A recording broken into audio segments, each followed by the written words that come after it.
we're going to talk about, we've been talking about related rates, and tonight you're going to be learning about related rates with a change of variables. And so you use this method when some ratio or rate of change is given for one variable in the problem. So for example, if I need to, if I have two independent variables, I need to solve for one of those independent variables in terms of the other and substitute that in, so I don't have a multi-variable equation. We're not getting into that. And so you're going to set up the related rate problem in a very similar way we've been working. You're going to create a drawing. Make sure you label with units. When you read your problem, find your find, given, and when with the appropriate information. And then once you have that, you want to create a ratio to help you solve for one variable in terms of the other. So you're going to solve one independent variable, let's say, in this case, the radius, in terms of another variable, which is the height. Because for this particular problem, the example I'm going to show you, it's going to be with a cone. And that deals with both the radius and the height. All right. Once you have that, you're going to write your relating equation and then substitute that in, whatever that ratio is, and then you're going to simplify. Once you have that simplified form, you're going to take your derivative. Well, after you take your derivative, that's when we finally can substitute in all those rest of those parts. So let's go ahead and get started. Alright, my one example. An inverted cone has a height of 9 centimeters and a diameter of 6 centimeters. It is leaking water at a rate of 1 cubic centimeter per minute. Find the rate at which the water is dropping when your h, or your height, is 3 centimeters. And I went ahead and gave you the formula. Volume of a cone is 1/3 pi r squared times your height. And so the first thing we want to do is create our diagram with our labels. And so if I have a cone that is upside down, and it says that my height, my current height, is 9 centimeters.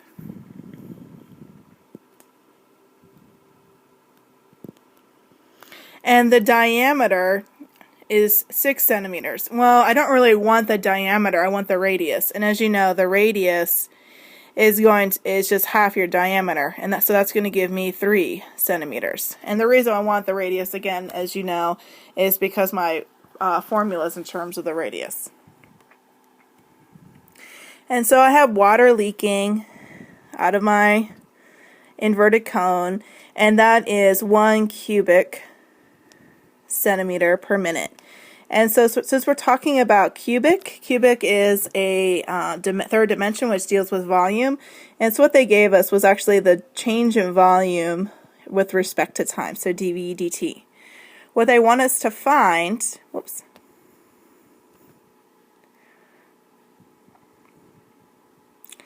is the rate of change at the water levels dropping. So we want to find what is dH dt. We don't know what that is, but that's what our goal is. And they gave us dV dt, the change in volume over time, which is that 1 cubic centimeter per minute. And once again, as usual, you know that you need to look for your when. And so our when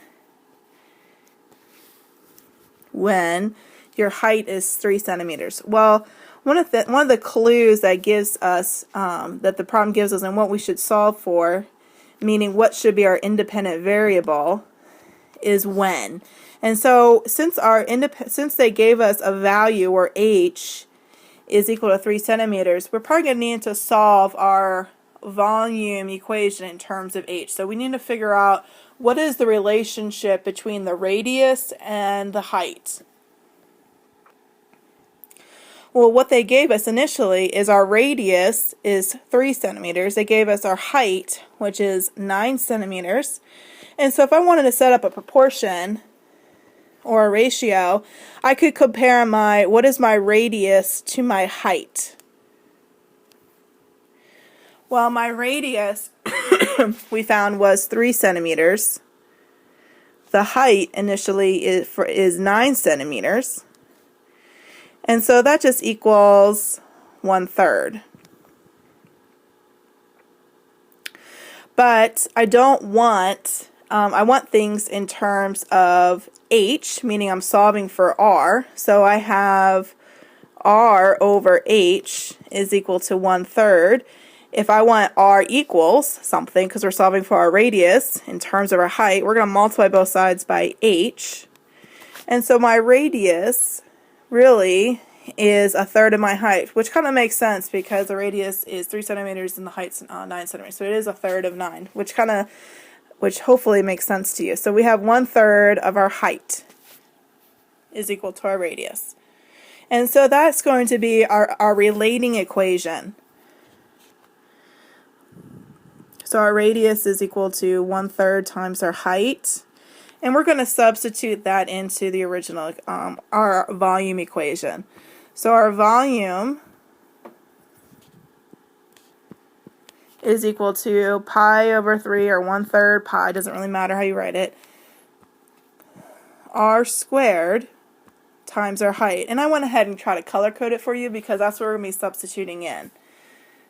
So volume is equal to pi over 3 times, well, we found that our radius is 1/3 times h, so I'm going to go ahead and put that in. So 1/3 times h, and we are still squaring it, times our height. Well, that's just pi over 3 times 1/9 times h squared times h. Well, that just gives me h to the third. H squared times h gives me h to the third again. And so if I wanted to simplify that, this is just pi over 27 times h to the third.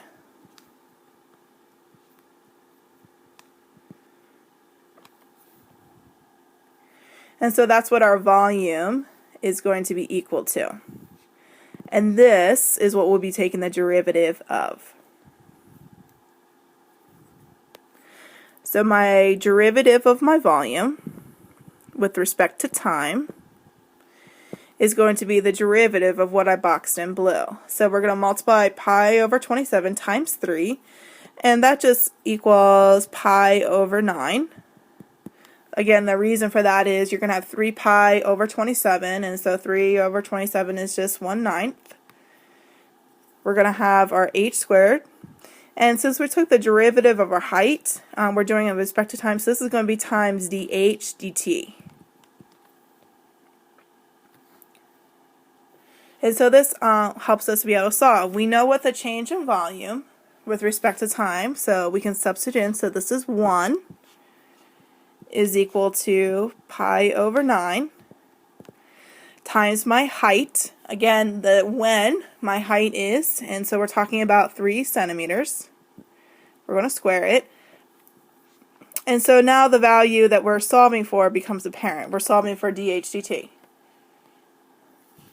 Well, that is just 1 equals pi over 9 times 9 dh dt.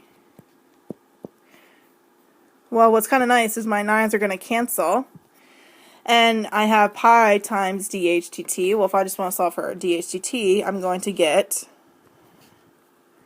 dh dt is just equal to 1 over pi.